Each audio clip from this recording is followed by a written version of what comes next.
Hello, everybody. Welcome to Crossplay's Weekly Picks. This is my weekly show where I talk about 5 different selections from 5 different categories of interest. One thing I quickly want to mention before we get started is that a new t-shirt design of mine just arrived today. I actually cobbled together. This is the original Doom Marines outfit here. This is the original Doom Marine sprite from Doom 1 and 2.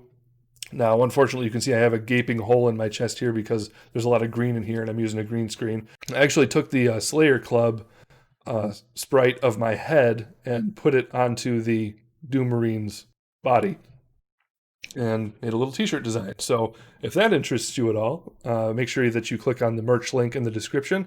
There's this shirt as well as a lot of other designs and some other items you might want to consider, like mugs or mouse pads, things like that. So let's go ahead and get started.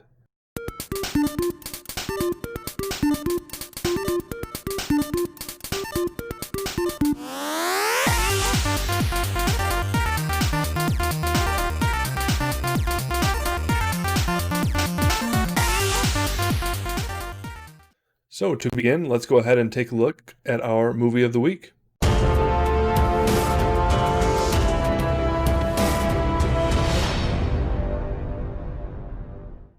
So this week, I'm actually going to recommend a romantic comedy. Now, romantic comedies are okay. They're definitely not my favorite genre, but I would like to recommend one that is not only probably my favorite romantic comedy, but one of my favorite movies, perhaps. It's called Dan in Real Life, starring Steve Carell.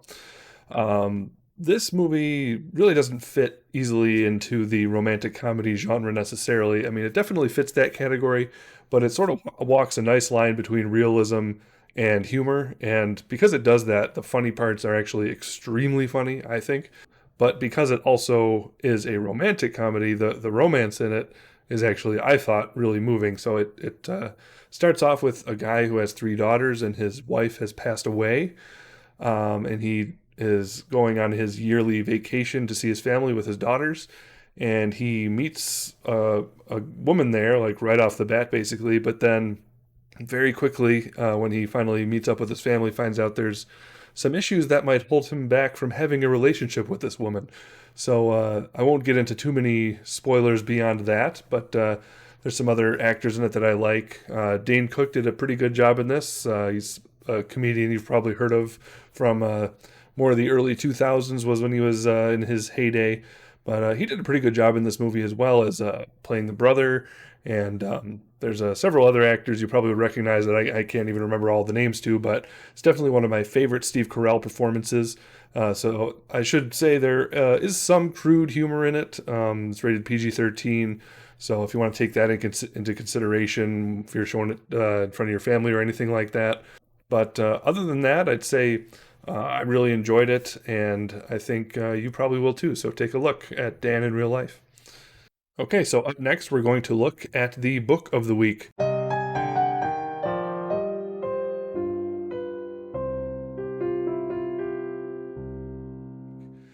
So this week, we're going to talk about The Lord of the Rings. Now, I'm sure that probably everyone watching has already heard of Lord of the Rings, who hasn't, but I find more and more that the more people I talk to about it, most people I talk to have only watched the movies, which are good. I enjoyed them. But I don't think it would ever be possible to really do justice to the actual book trilogy by J.R.R. Tolkien. So I'm going to recommend that you actually go pick up a copy and read it for yourself. There is just so much dense material in the books. There's so much character development. There's so much backstory. There's so much history. The way that Tolkien really wrote any fiction at all really was in the style of history. That's kind of how he described it. And he was really different, like from C.S. Lewis in this way. He actually kind of criticized C.S. Lewis's Chronicles of Narnia because he really did not like such direct allegory. And that's really, some people have tried to interpret Lord of the Rings as an allegory, but it's really not what it is. He really wrote it as a history, an alternate, like, fantasy history, basically, where he invented these races of beings, he invented these languages, he really invented full languages as a linguist. And he has full poems written in the book, actually, that are in another made up language that you really are not going to understand. They're just included there because he wanted it to feel like a real, dense, full history and world that you could immerse yourself in. There's a lot of things in the books that were removed in the movie because they didn't have space, obviously, but there were also a lot of things added in the movie, sort of to add certain character arcs and things that were not in the book that, if you read the book, you kind of go, I wonder why they did that. But to really read the original is really something special. So I recommend you guys check out Lord of the Rings for yourselves, the original writing by J.R.R. Tolkien. Okay, so up next, we're going to talk about our game of the week. And the game I want to talk about this week is called The Neverhood. Now, I have streamed through this game a couple times on my channel in the past, and I actually had the pleasure of interviewing and having a conversation on my channel with the creator of this game, probably the primary force behind it, Doug Tenaple. Now, maybe you don't know the name, but he was the creator of the Sega character, Earthworm Jim, who had different iterations and a few different consoles. And he's recently actually crowdfunding graphic novels based on the character of Earthworm Jim. And he's written a lot of graphic novels in the past. That's probably his primary work, actually, although probably most people know him for the game work he's created. That was my first introduction, as I mentioned, in The Neverhood. So it was around 1995-96 when I actually got a demo for this game on my computer and played through it over and over, wishing I had the full game.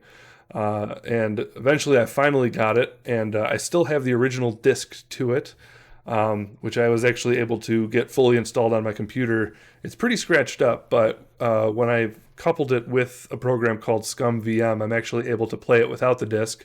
So I'm going to show you just a little bit of the beginning of the game, give you an idea of it. It's actually a game fully made in the style of claymation. Now, some of it is sort of faux claymation, but a lot of it is actual stop motion animation in terms of the cutscenes, some of the first person gameplay.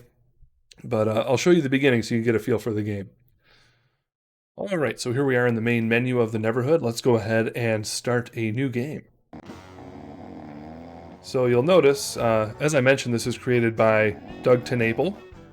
And so you'll notice sort of the shape and the art style of the main character here, Clayman, is actually has some similarities to Earthworm Jim, you might say. So, start out with this profound, difficult first puzzle here.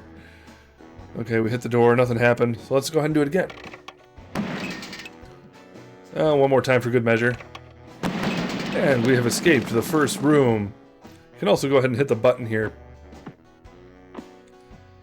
And we get a little bit of a peek out the window. Very nice, very nice.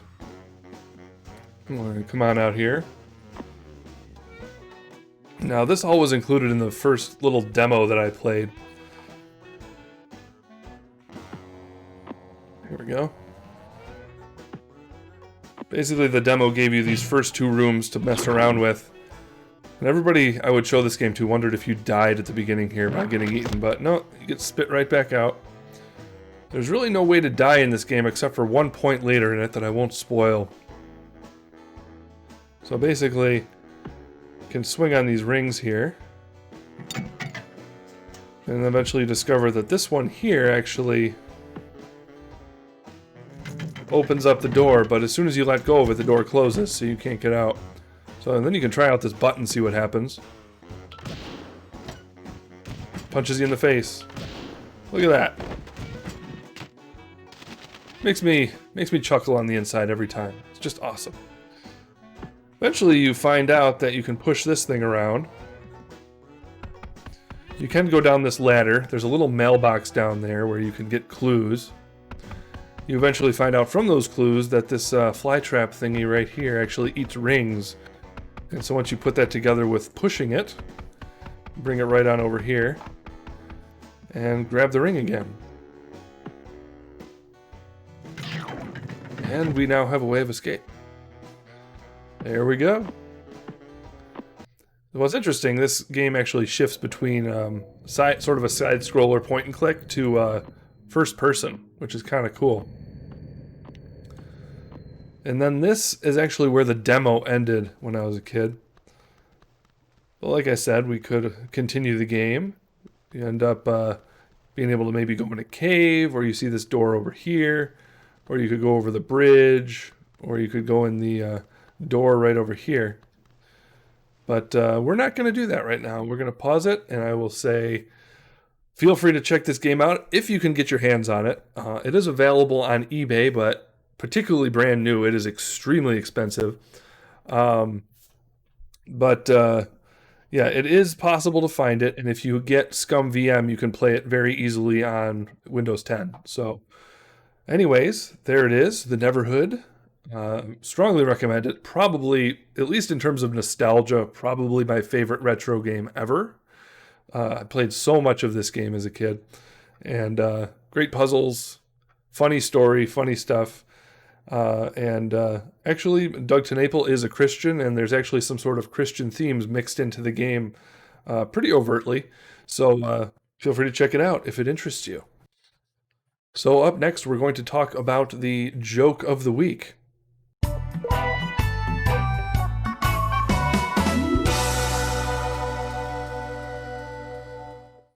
So, this week's joke, I actually uploaded a TikTok video to my channel a while back where I told this joke. This is sort of a demonstration of my family's sense of humor. I don't know where my dad heard this joke, but he told it to me a long time ago. So basically, there's this pregnant woman with her husband who they burst into the hospital, and she's clearly in labor, and it's time to give birth to the baby. And so they bring it in, they check in, and they rush the woman back to the birthing rooms, and she has a pretty smooth labor, and they're very excited to have the baby, and as the contractions are coming to an end and the baby's coming, they look, and the baby comes out, and strangely enough, what comes out is not exactly a baby per se, but it's actually like a giant ear. And it's sort of wiggling a little bit, seems to be alive, but it's just one giant ear, kind of the size of a baby. Yeah, that's right, an ear. It's weird.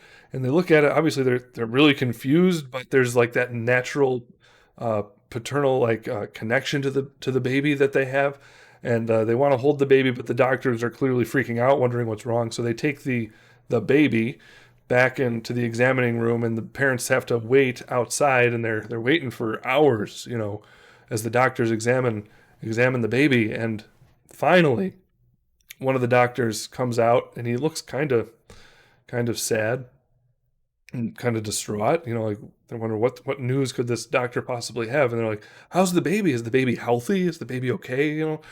And the doctor comes up to the parents and looks at them, and he says, "Well, for the most part, your baby is healthy, but I'm afraid I have very sad news to tell you.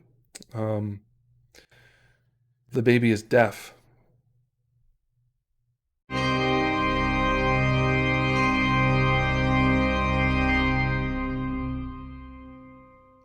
Now, I'm aware the transition video still says verse of the week, and we probably are going to focus on one verse in particular. However, with the input from one of my viewers, I was told that it might be even more interesting to talk about a full-fledged doctrine of the Christian faith, and perhaps talk about the verses that relate to it. And I'll probably start doing that now. And this week, I want to talk about the doctrine of justification, and we're mainly going to focus in on Romans 4 and a short passage from there. But I talked a little bit about this doctrine of justification a couple episodes ago, but basically, there's often a lot of confusion about Christianity and what Christianity teaches. And oftentimes people think it's just a set of morals and a set of rules and, following the example of Christ, so to speak, where we sort of see Christ as a moral example. We follow that example, we live good lives, and then God accepts us and we earn our way into heaven. A lot of people sort of think that's what Christianity is from a distance. And there's certainly, if you read the Bible cover to cover, you'll certainly see a lot of commands in the Bible. You'll certainly see a lot of ways that it's said that a Christian is supposed to live. But all of that is rooted in something far deeper. And what many people don't know is that Christianity actually begins with the idea that we're fallen, that we're sinful, and that it's actually impossible to earn our way into heaven without perfection. And because of that, Christ came, who is actually not just a moral teacher, he is the second person person of the Trinity. He is God in the flesh. And he came down and he not only lived a perfect life, followed the law, and did all good things in our place, but he also took the punishment we deserved for our sins. And so when we put our faith in him, we receive the righteousness he fulfilled. He takes on the punishment we deserved. And then with that faith connection we have to Christ, we are what is called justified or declared righteous in the sight of God. So that's what we're talking about, the doctrine of justification. It's the starting point of the Christian life. And from there, when God justifies us, he builds us up and changes us into new human beings in the process called sanctification, which is a doctrine we could talk about another time. But, there is that living out of holiness, of good deeds, of all those things, but they're built on the starting point of being accepted with God, of being forgiven by God, not working our way up to acceptance with God. And so I'm going to read a passage in Romans that really talks about this really explicitly. This is Romans 4, where Paul writes about Abraham in the Old Testament. It says, "What shall we say then, or what shall we say was gained by Abraham, our forefather according to the flesh?" And Paul's talking as a Jewish person who Abraham was his ancestor in that way. It says, "For if Abraham was justified or declared righteous by works, he has something to boast about, but not before God. For what does the scripture say? Abraham believed God," or had faith in God, "and it was counted to him as righteousness." That's a quote from the Old Testament. "Now to the one who works, his wages are not counted as a gift, but as his due." In other words, if you try to work your way into heaven, then what you're thinking is that God owes you salvation, owes you a reward, heaven. And to the one who does not work, he then says, "but believes in him who justifies the ungodly, his faith is counted as righteousness. Just as David also speaks of the blessing of the one to whom God counts righteousness apart from works." And he quotes a psalm where it says, "Blessed are those whose lawless deeds are forgiven and whose sins are covered." In other words, that's the blessing of the Christian. That's the way of acceptance with God, is our lawless deeds are forgiven and our sins are covered. And we find out, as Paul explains it, they're covered by the righteousness of Christ. "Blessed is the man against whom the Lord will not count his sin." And that's the quote. Okay, so we see there that it seems God's main concern is that we glory in his grace, we glory in his goodness, and not in our own. God doesn't want to have a people that boast in their own righteousness. God doesn't want to have a people who boast in their earning of God's favor. He wants people who glory in his grace and his mercy, and who walk out of love for him and not out of fear of judgment. And that's what Christianity is about. And so there's our doctrine of the week. That's the doctrine of justification. And so I hope that sort of clarifies for you, or it reminds you of what your faith teaches if you are a Christian, and maybe illuminates for you what the Christian faith is if you're not a Christian. So thanks for listening to that. That's our doctrine of the week.